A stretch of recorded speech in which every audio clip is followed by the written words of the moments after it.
So today we are going to explore about the lifestyle of Chakma and Hajong people, and we are going to interact with the people of Chakma and Hajong.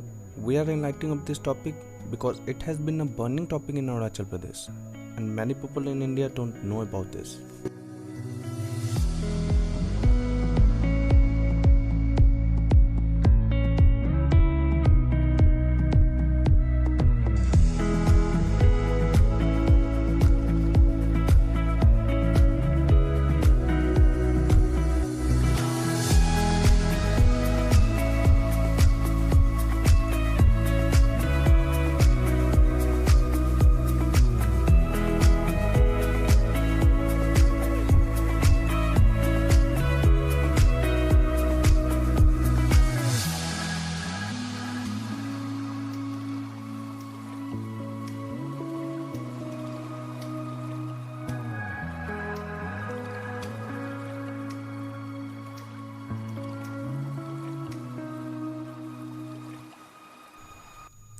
So the first question which arises here is, who are Chakmas and Hajongs?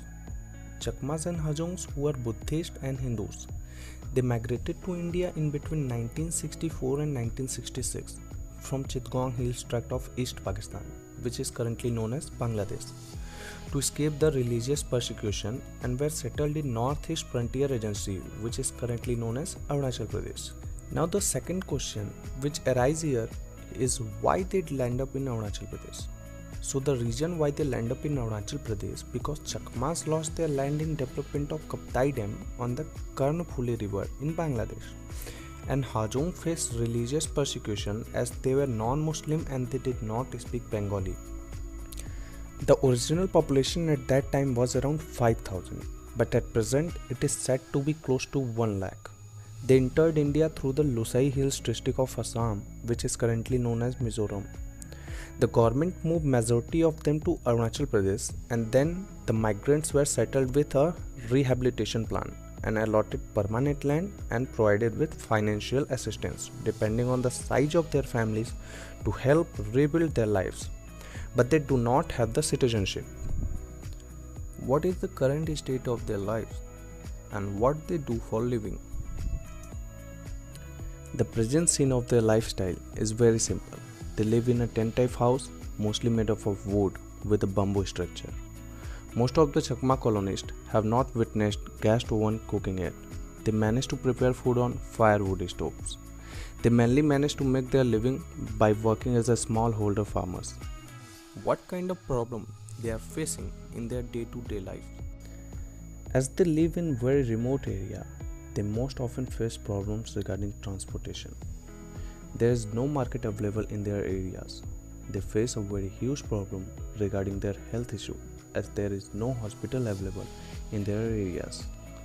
Students are facing a lot of problems regarding their education as the schools are so far from their homes and they cannot attend their classes, especially in rainy season due to flooding.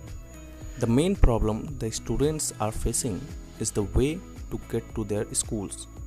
The way to their school is crossed by a river, and strategically, there are not provided any means to cross the water. The students have to pass the flowing water, whose current turns into drastic phase during the rainy seasons. This is a complex matter as children have to risk their lives for the sake of their education. This turns out to be a very shocking topic as we live in 22nd century and still have such cases, which might be major reason in support of drawback in the education system of the communities. And the same for the country. Another pathetic reason for their weak educational background is poverty. The government also doesn't provide scholarships for their communities.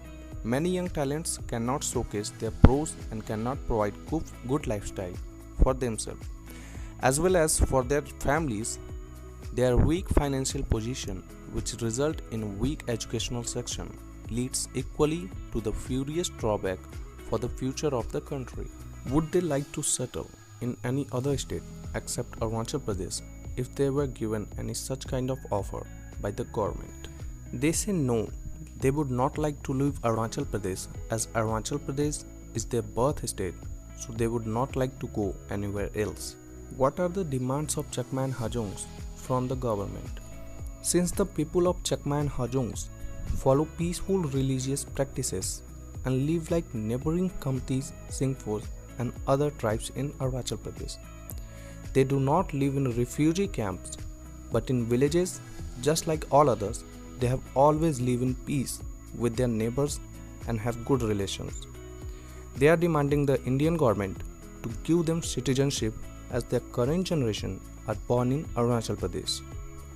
They are demanding the government to give them registered land, good education facilities. They must be given right to vote. Their children should receive a scholarship by government for their educational purpose. They are facing lots of problems regarding transportation facility. So they would like our government to work on transportation facilities too.